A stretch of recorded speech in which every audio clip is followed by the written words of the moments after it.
GPUs बनाने वाली एक कंपनी एनवीडिया के ऊपर दुनिया की लगभग सभी बड़ी कंपनियां निर्भर हैं। गेमिंग इंडस्ट्री इसके बिना कोलैप्स कर जाएगी।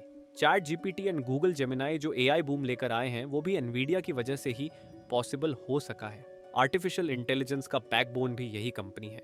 तो आखिर जीपीयूज बनाने वाली ये एक कंपनी इतनी पावरफुल कैसे बन गई कि इसके बिना कंप्यूटर वर्ल्ड चल भी नहीं पाएगा। एनवीडिया के ग्रोथ का अंदाज़ा आप इसी बात से लगा सकते हैं कि पिछले 4 साल के अंदर इस कंपनी का स्टॉक प्राइस 10 गुना बढ़ चुका है। तो दोस्तों, आखिर क्या है एनवीडिया की बिजनेस स्ट्रैटेजी? कैसे एक छोटे से आइडिया से ये बन गई इतनी बड़ी कंपनी? और ऐसा क्यों कहा जा रहा है कि एनवीडिया से एप्पल, गूगल और माइक्रोसॉफ्ट जैसे सभी बड़ी कंपनियां डर रही हैं और फ्यूचर में लगभग सभी बिजनेस को भी यही कंट्रोल करने वाली है? आइए जानते हैं आज की इस वीडियो में। 1990s का वो शुरुआती दौर था जब उस समय में कंप्यूटर के सारे काम सीपीयू ही किया करता था। लेकिन उसी समय फ्यूचर टेक्नोलॉजी पर काम करने वाले engineers Jensen Huang, Curtis Priem और क्रिस मलचौव्स्की की टीम ने यह महसूस कर लिया कि फ्यूचर में जो एक्सेलरेटेड कंप्यूटिंग आने वाली है वो ग्राफिक बेस्ड होने वाली है।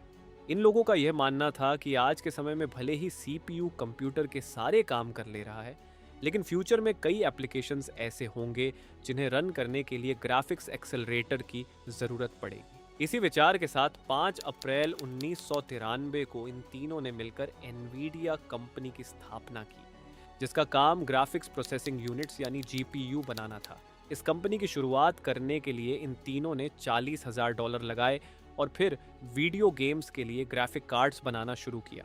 1997 में इन्होंने अपना पहला high performance graphics chip launch किया।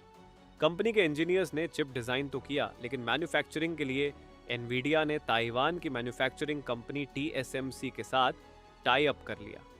आज भी एनवीडिया के चिप्स की मैन्युफैक्चरिंग TSMC के द्वारा ही किया जाता है। धीरे धीरे कंपनी कामयाबी की ओर बढ़ने लगी और फिर 1999 में उन्होंने GeForce 256 नाम का एक ऐसा प्रोडक्ट लॉन्च किया जिसमें यूजर्स अपने हिसाब से शेडिंग एंड लाइटिंग को कस्टमाइज कर सकते थे। साल 2000 में माइक्रोसॉफ्ट के पहले गेमिंग कंसोल एक्सबॉक्स में एनवीडिया के ही गेमिंग ग्राफिक्स कार्ड का उपयोग किया गया था, जो कि एनवीडिया ने एक्सक्लूसिवली माइक्रोसॉफ्ट के लिए ही तैयार किया था। आगे बढ़ते हुए 2006 में एनवीडिया ने एनवीडिया क्यूडर यानी कंप्यूट यूनिफाइड डिवाइस आर्किटेक्चर नाम का एक और रेवोल्यूशनरी प्रोडक्ट लॉन्च किया। ये कंप्यूटिंग प्लेटफॉर्म होने के साथ ही प्रोग्रामिंग मॉडल भी है। इसके आने से सबसे बड़ा फायदा ये हुआ कि अब तक एनवीडिया के सभी जीपीयू सीरियल कंप्यूटिंग पर काम किया करते थे, वह अब पैरेलल कंप्यूटिंग पर काम करने लगे। यानी पहले जो काम सीरियल वाइज हुआ करता था वो अब एक साथ होने लगे। Nvidia slow and steady growth के साथ आगे बढ़ रहा था, लेकिन 2018 के बाद अचानक से इसके ग्रोथ में काफ़ी ज़्यादा तेज़ी आने लगी और इसकी वजह थी एनवीडिया का वो नया प्रोडक्ट जो एक बार फिर रेवोल्यूशन लाने वाला था। 2018 से पहले एनवीडिया के पास GTX सीरीज़ के प्रोसेसर्स थे, लेकिन सितंबर 2018 में एनवीडिया ने RTX सीरीज़ का अपना पहला graphic card GeForce RTX 2080 launch किया। RTX 2080 दुनिया का पहला ऐसा ग्राफिक कार्ड था जिसमें रे ट्रेसिंग टेक्नोलॉजी का उपयोग किया गया था। इस नई टेक्नोलॉजी वाले ग्राफिक कार्ड गेमिंग के साथ ही बाकी सारे काम जैसे architecture, complex large scale model design, scientific visualisation, energy exploration, film and video production आदि को भी काफ़ी ज़्यादा बेहतर बना दिया। एनवीडिया मेनली ग्राफिक कार्ड्स ही बनाती है, लेकिन उनके टोटल रेवेन्यू में ग्राफिक कार्ड्स का कंट्रीब्यूशन 58% ही है। तो बाकी के 42% कहाँ से आते हैं? ये रेवेन्यू आता है उनके दूसरे business segment computer and networking से। इनका ये business segment AI based data centre platforms, high performance computing और एक्सेलरेटेड कंप्यूटिंग से मिलकर बना हुआ है। Self driving vehicles, crypto mining और रोबोटिक्स में यूज होने वाले जेटसन आदि जैसे कई क्षेत्र ऐसे हैं जहां एनवीडिया के इस बिजनेस सेगमेंट का उपयोग होता है और यही वजह है कि दुनिया की बड़ी tech companies Apple, Google and Microsoft Nvidia से डर रही है। तो इस डर की वजह क्या है? इस डर को समझने के लिए हमें एनवीडिया की क्यूडा टेक्नोलॉजी के लॉन्च के समय यानी 2006 में वापस जाना होगा। एनवीडिया ने आर्टिफिशियल इंटेलिजेंस की क्षमता को काफ़ी पहले ही समझ लिया था और उसने क्यूडा में इसे इम्प्लीमेंट भी किया था। जब बाकी दुनिया AI से अनजान थी, तब भी एनवीडिया अपने सारे सेमीकंडक्टर चिप्स को एआई के कॉम्प्लेक्स प्रोसेस को ध्यान में रखते हुए ही डिज़ाइन किया करता था। अब हम दुनिया में एआई बूम देख रहे हैं और दुनिया की हर कंपनी अपना खुद का एआई मॉडल लॉन्च कर रही है।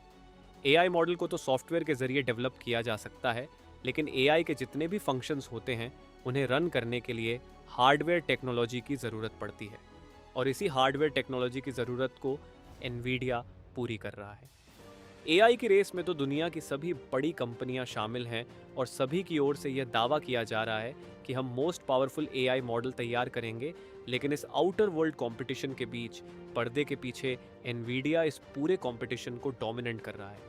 जब कोई भी डेवलपर किसी न्यू टेक्नोलॉजी को डेवलप कर रहा होता है, तब डेवलपमेंट के दौरान भी उसे हार्डवेयर टेक्नोलॉजी की ज़रूरत पड़ती है, और डेवलपमेंट हो जाने के बाद जब अलग अलग क्षेत्र में उस टेक्नोलॉजी का उपयोग किया जाता है, तब उस दौरान भी टेक्नोलॉजी को रन करने के लिए हार्डवेयर टेक्नोलॉजी की ज़रूरत पड़ती ही है। एनवीडिया ने दुनिया के इस ज़रूरत को काफ़ी पहले ही समझ लिया था, और इसी का यह परिणाम है कि आज आप किसी भी कंपनी के एआई प्रोजेक्ट को उठाकर देख लो, उनके प्रोजेक्ट में किसी न किसी तरीके से एनवीडिया का इन्वॉल्वमेंट होता ही है। जब एनवीडिया की R&D टीम एआई के काम में लगे होते थे, तब इस कंपनी से कई सवाल भी किए जाते थे कि कंपनी ऐसी चीज़ पर पैसे क्यों खर्च कर रही है जिसका कोई अस्तित्व भी नहीं है। लेकिन लोगों की सवालों से बेफिक्र एनवीडिया अपने काम में लगी रही, और फाइनली 2016 में एनवीडिया की यह मेहनत रंग लाने लगी। 2016 में जब क्रिप्टो माइनिंग बूम आया और हर कोई क्रिप्टो माइनिंग में लग गया, तब लोगों को ऐसे जीपीयू की ज़रूरत महसूस होने लगी जो उनके काम को आसान कर सके, और लोगों की इस ज़रूरत को सिर्फ एनवीडिया पूरा कर सकता था। फिर क्या था? एनवीडिया के जीपीयूज धड़ल्ले से बिकने शुरू हो गए और उसके प्रॉफिट्स भी कई गुना बढ़ गए। 2016 में एनवीडिया का जो प्रॉफिट $614 मिलियन था, 2017 में वह बढ़कर $1.7 बिलियन तक पहुंच गया। इसी के साथ एनवीडिया का शेयर भी 2016 के $53 से बढ़कर 2017 में $149 तक पहुंच गया। क्रिप्टो का हो हल्ला तो अब लगभग खत्म हो चुका है, लेकिन एनवीडिया का दौर अभी भी खत्म नहीं होने वाला है। फिलहाल एआई बूम की वजह से एनवीडिया का धंधा जोरों पर चल ही रहा है। आगे फ्यूचर में हेल्थ केयर सेक्टर से भी एनवीडिया की कमाई बढ़ने वाली है। दरअसल एनवीडिया एक नई एआई टेक्नोलॉजी पर काम कर रही है जो डीएनए सीक्वेंसिंग जैसे कॉम्प्लेक्स प्रोसेस को कुछ ही समय में कंप्लीट कर देगा। इसका सीधा फायदा ये होगा कि इस टेक्नोलॉजी की मदद से काफ़ी अर्ली स्टेज में ही बीमारियों का पता चल जाएगा, जिससे ज़्यादा से ज़्यादा बीमारियों का इलाज भी संभव हो जाएगा।